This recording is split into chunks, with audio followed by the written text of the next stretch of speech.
Next, method of effluent disposal. So first method is a natural method, in that by dilution or by land treatment. Second method is artificial method, in that the primary treatment or secondary treatment. Next one is a combined method, in that primary treatment or effluent disposal by natural methods.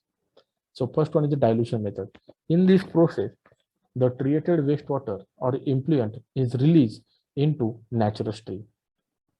The discharge of wastewater is created in the stream by the process of self-purification.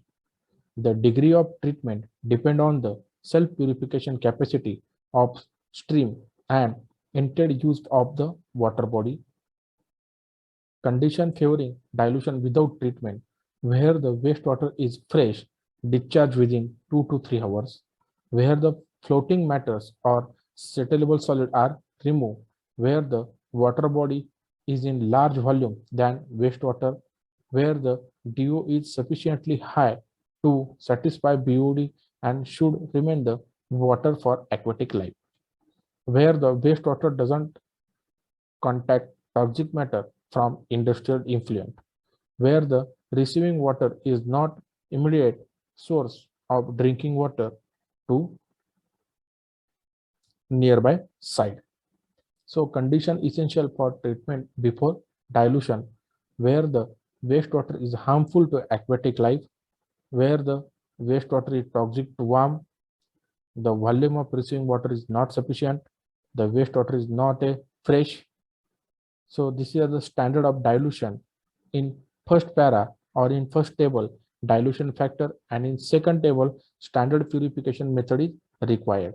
Means which method you can suitable.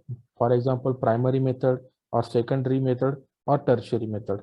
The dilution factor is above 500, so no treatment is required. The raw sewage or wastewater can discharge directly in the receiving water bodies or in the receiving source. The dilution factor is between 300 to 500. The primary treatment consisting of plain sedimentation is required so that the effluent does not contain more than 150 ppm or suspended solids. The dilution factor is 150 to 300. The treatment is sedimentation, screening, and chemical specification. The dilution factor is less than 150. The wastewater should be treated so that effluent does not contain more than 30 ppm of suspended solid. So it is a 5-day POD at 18.3 degrees Celsius, does not exceed 20 ppm. So the ratio of quantity of receiving water to that wastewater is called as a dilution factor.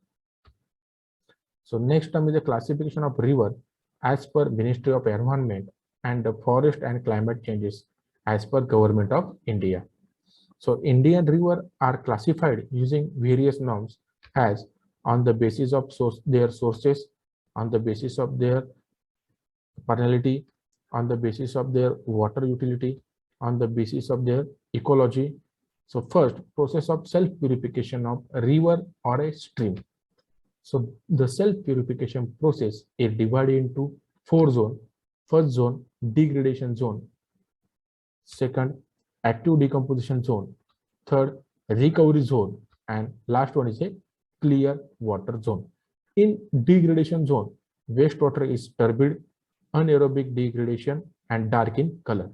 In active decomposition zone, wastewater is grayish but darker than previous.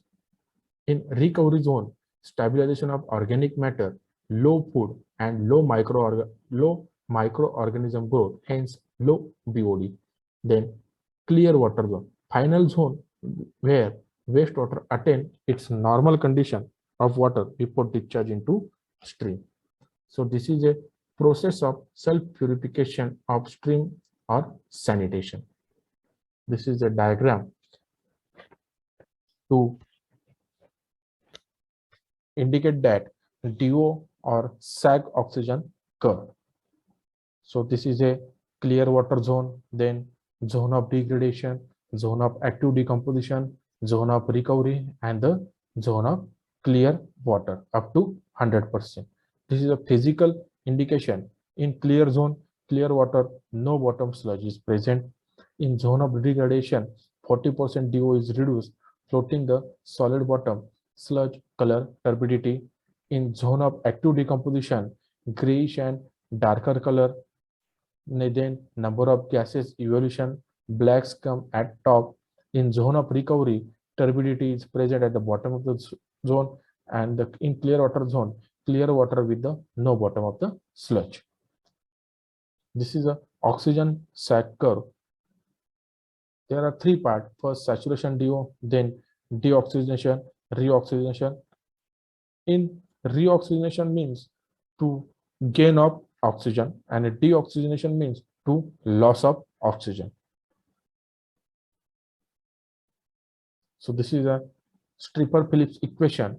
dt is equal to KL0 divided by R minus K in bracket 10 raised to minus KT minus 10 raised to minus RT bracket complete plus D0 10 raised to minus RT, where dt is equal to dissolved oxygen at any time, D0 is equal to initial oxygen at any time, K is equal to BOD reaction or deoxygenation constant to the base of 10, R is equal to reoxygenation constant, T is equal to time in days, and L0 is equal to initial BOD load.